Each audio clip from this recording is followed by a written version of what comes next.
Hi viewers, welcome back to my channel. আমি beauty. আজকে আপনাদের সাথে শেয়ার করব হোটেলের স্টাইলে বাবুর্চিদের মতন করে চিকেন জাল পাস্তা। এখন আপনারা কম সময়ে স্বল্প উপকরণ দিয়ে ঘরে বসে সহজে তৈরি করে নিতে পারবেন জাল চিকেন পাস্তা। তাহলে রেসিপি শুরু করি।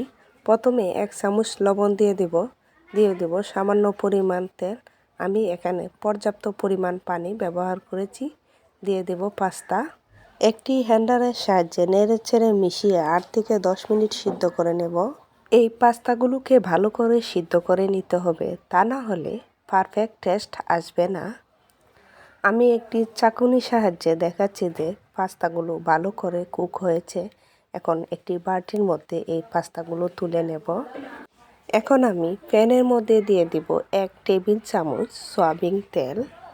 তেল গরম হওয়ার সাথে সাথে আমি দিয়ে দেব 1 চামচ রসুন কুচি, হাফ কাপ পেঁয়াজ কুচি, 1 চামচ আদা বাটা। হ্যান্ডারের সাহায্যে এগুলো নেড়েচেড়ে ভালো করে মিশিয়ে দেব এবং হালকা একটু ভেজে নেব। দিয়ে দেব 1 প্যাকেট ম্যাগি মশলা। আরও দিয়ে দেব এর মধ্যে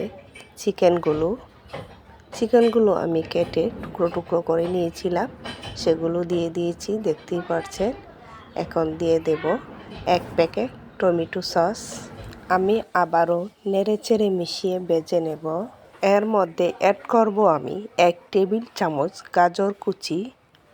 দিয়ে দিব হাফ টেবিল চামচ কাঁচামরিচ কুচি। এগুলোকে মিশিয়ে নেব। দিয়ে দেব হাফ চামচ গুঁড়া মরিচ। যেহেতু এটা চিকেন জাল পাস্তা, সেই জন্য লাল মরিচের গুঁড়াটা অবশ্যই ব্যবহার করতেই হবে।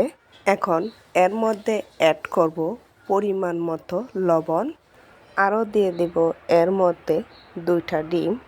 আপনারা চাইলে এখানে 1টা ডিম ইউজ করতে পারেন, আবার না দিলেও চলবে।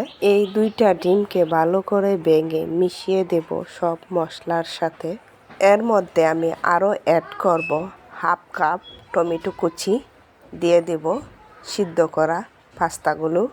পাস্তা সিদ্ধ করার সময় তেল দেওয়ার কারণে পাস্তাগুলো এত ঝরঝরে হয়েছে।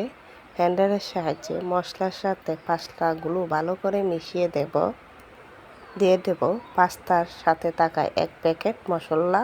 এখন লো হিটে 4 থেকে 5 মিনিট সিদ্ধ করে নিলে পাস্তা তৈরি হয়ে যাবে। ভিউয়ার্স, হোটেলের মতো চিকেন জাল পাস্তা তৈরি হয়ে গেছে।